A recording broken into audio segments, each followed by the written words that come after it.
Hello everyone! So yesterday I saw the Ultimate Edition for Batman v Superman. Now if you don't know, I actually talked about the original cut of the movie, which is the theatrical version. It's a link in the description so you can check that out. It's me talking about 20 minutes of Batman v Superman. It might be a good idea for you to watch it so you can get a sense of where my mindset is in when reviewing this new Ultimate Edition cut. And yes, this will be all spoilers. I'm not going to talk about the movie as a whole, because again, there's a 20-minute video of me doing that. It's still the same story, it's just more detailed now with 30 minutes of extra footage. I didn't find any of the new added stuff unnecessary or bad. I thought that they were all completely welcomed. In fact, a few of the problems that I bring up in my original review of Batman v Superman, it's actually not here in this new cut because, well, they fix it. They explain stuff. All of the characters have like motivations and stuff, which like in the original cut, I'm sorry, but in the original cut, everything just like do.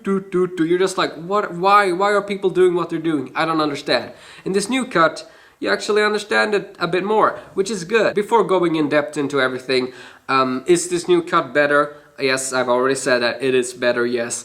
Is it the best thing ever? It's not the best thing ever, I'm sorry. It's still the same movie, just with a bit more detail and explanations. So the whole Africa scene starts a lot earlier. We in fact get to know that the guy who gets shot in the head, he actually is Jimmy Olsen, which I found out after watching the movie, which was a bit of a disappointment that Jimmy Olsen just got shot in the head. In this cut, we actually get to know his name. It's Jimmy Olsen, and then still upsetting. He was a CIA agent. We get a bit more into that. We see a drone flying in to attack this whole place. We see Lex Luthor's men getting ready and stuff. Also, the blood is added now, so R-rated.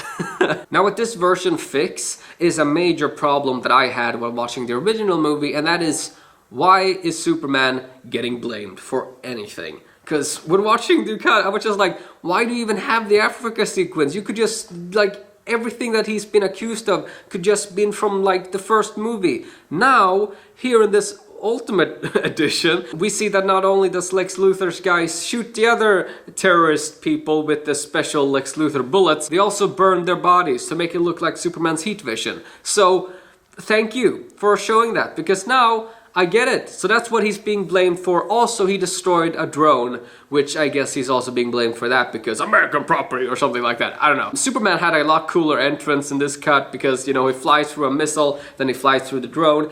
A lot cooler, a lot more badass, you know, than just flying down to save Lois. Now, I'll be honest, I don't really remember, like, everything that's different from the Ultimate cut to this cut, so I might be saying stuff that's actually in the original cut, but they explain it so much more. Like, for instance, the fact that Lois Lane, she's in Africa because Lex Luthor wants her in Africa so that Superman can show up and then he can start this whole thing. Okay, that's the, like, I didn't get that when watching the original movie. I got it when watching the Ultimate cut, however. It might just be me not being smart enough to understand the complexity of this level. And then we have the first courtroom sequence when we see the woman talking about, like, oh, he killed my family. That's terrible. A terrible accent, I'm sorry. We see the woman talking about being upset towards the senator chick. And in the original cut, I'm pretty sure that's where she ends. She's just like, Superman is a bad man. And then we're just like left with, what a bitch, why did she talk like that? Like, Superman didn't do anything, you don't have any proof. In this cut, however, she's an entire character in this cut. Her reasoning as to why she talked the way she talked, you know, in the beginning of the movie, saying Superman was bad. It's because Lex Luthor, he brought her a script and forced her to read it. It's already there. It makes Lex Luthor a better villain because he planned all of this, which again, I didn't get in the original cut. In the original cut, I was just focused on Lex Luthor, just like, what the fuck are you doing? You're a terrible fucking villain. Oh my god. His character is still awful. I'm sorry, guys. I don't like this version of Lex Luthor. I will say, he seems a lot smarter in this version, though. There's also an added scene before he releases Doomsday where he even talks more to Superman as to why Superman should not exist. That's just like 3 more sentences, and just those 3 sentences, just like, okay, that's good. That's a good line. Everything that was added, it's basically all stuff from the first and second act. Everything in the final act, you know, with the fighting and everything, it's all basically the same movie. When I saw the original version, I thought it was just so fucking jumpy, like with the cuts and everything. Like the cut from Batman's nightmare to Lois and then back to Alfred and Bruce. While in this version, they have his first nightmare and then Alfred, and then she come in later when she actually matters to the plot. She wants to find out what person is making these strange bullets, because that person is obviously framing Superman, and she wants to clear Superman's name. She does that in the original cut, but again, with just a few extra dialogue and like 2 extra scenes, it makes her character a lot better. Another character, quite an important character, that they've also made a bit more important in this version, and that's fucking Clark Kent / Superman. In the original cut, I hated what they did to Superman. I was just like, why? He's barely in the movie, and when he's in the movie, he doesn't even say anything, he doesn't talk, he's just standing there just like blah blah blah. In the Ultimate Edition, he gets 2 extra scenes in Gotham. One of those scenes is he's trying to find the lady talking about how bad Superman is in the beginning of the movie. He wants to see her, he wants to talk to her, but he can't find her, and that's also where he gets to learn more about the Batman. And then in the second new Clark thing, he calls his mom, which is super cute, and I wish that they had talked for a bit longer, because that's so sweet, you know, Superman, mother, and then the third scene, actually more than 2 scenes, I was wrong. In the third scene, he's Clark Kent. This time he's in a police station and he wants to find out more about the guy who got branded, you know, Batman branded a dude in the beginning. By the way, that's also much more explained. We actually get to see a whole prison sequence when that dude gets shanked, because Batman is basically killing that dude. Clark / Superman, he meets up with the wife, I think, and child of the dude that got branded, and he basically finds out that, oh, Batman basically killed a father, how bad Batman is, and suddenly Superman has a whole motivation as to why he says, "The bat is dead, bury it, blah blah blah," because in the original cut, that came out of nowhere. I was just like, it's a horrible dialogue. Why are you even saying this, Superman? Why? In this, we get it. He's angry because Batman, he's just like branding people and letting people die in jail and stuff. That's not fair. And why is Batman doing that?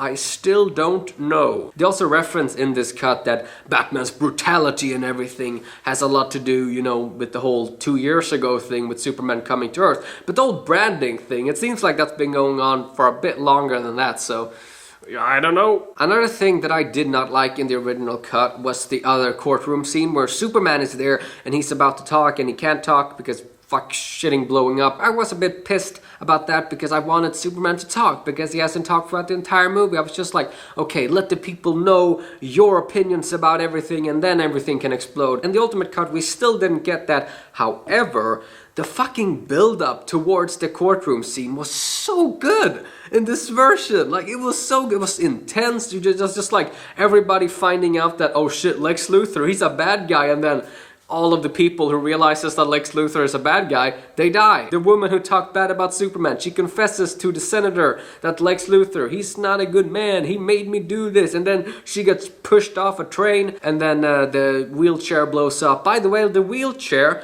Superman couldn't have seen it even if he wanted to, because it was lined with lead. Superman can't see through lead. And while in the original cut, the whole courtroom scene ends with Superman standing in the fire looking sad, in this new cut, we see him helping people. He's rescuing people from this whole explosion. And I love that. They should have had that in the original cut, because it just made me feel like, thank you. Look at this. Superman doing Superman stuff. Lex Luthor, he really wants Superman dead, and he really wants Batman to kill Superman. Lex Luthor has orchestrated this whole plan, you know, all the way back from the whole Africa sequence, you know, he wants to tarnish Superman's name, then he wants Batman to kill Superman, you know, that's why he's so fucking open with the whole kryptonite thing, because he wants Batman to steal the kryptonite.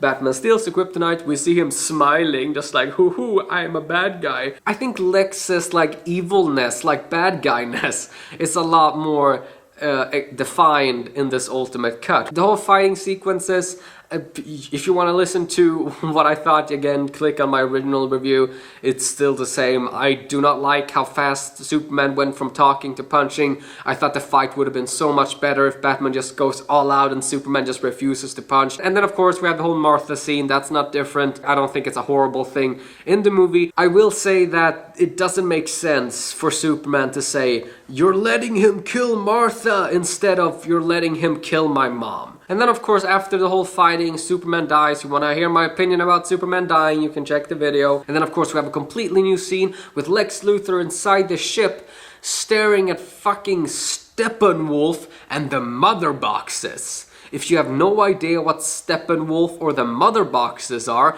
don't worry, because I have no idea either. I just know their names. And it's okay. You are allowed to not know everything about everything. That doesn't make you not a fan. Besides Green Lantern, I barely know anything about the DC cosmic side, so I don't know what Steppenwolf is and I don't know what the mother boxes are. I'm excited to find out though through these movies. I mean, this version, it's better, but if you didn't really like Batman v Superman, this might change your mind a little bit. I mean, it changed my mind a little bit. I am very much excited about Justice League and the Wonder Woman film and even the Suicide Squad film. As a fan of DC Comics, you are allowed to not like this movie and still be a fan, okay guys? I don't want you to be discouraged by some of the Batman v Superman fans. They go a bit over the top with the whole like, "Oh, you don't like this movie? You must hate everything DC." No, I just didn't really like what this movie did with a lot of the characters. I understand that you don't have a problem with Batman killing people. I do have a problem with Batman killing people. I don't think that Batman killing people makes him more badass. I know Batman has killed in the past. I'm not arguing that. I'm just saying that I don't like Batman killing people. That's that. I don't like what this movie did to Superman. That's that. When Batman and Superman are together, I really like their contrast. I like how hopeful and good Superman is, and how dark Batman is, and it's that contrast that I like. And we don't get that in this movie because everything is super dark. And now they've said that Justice League will be a bit lighter in tone. That doesn't mean that they're going to do Marvel. It just means that this was a very dark movie, and Justice League won't be as dark, because Flash and Cyborg, they're not super dark characters. I don't expect them to be dark. So if we hear jokes in Justice League, you shouldn't be just like, "Oh, they're trying to be like Marvel." No, it's a fucking universe. Every character are different, so yeah. Even though I didn't like Batman killing, the warehouse scene with Batman, that's the best Batman thing ever on screen. Like, that's so fucking good. So that was my opinion about the Ultimate Cut. Oh yeah, by the way, Jenna Malone, she's not playing Barbara Gordon. Unless Barbara Gordon is now like a blonde scientist working in a lab. Yeah, no, she is not Barbara Gordon. So I was a bit upset about that because I wanted to see Barbara. But hey, maybe we'll get her in the Batman movie, which also sounds great because Ben Affleck, I've been rambling about my opinions for a bit too long now. I'll see you guys in a later time. I don't really know when, but yeah, goodbye.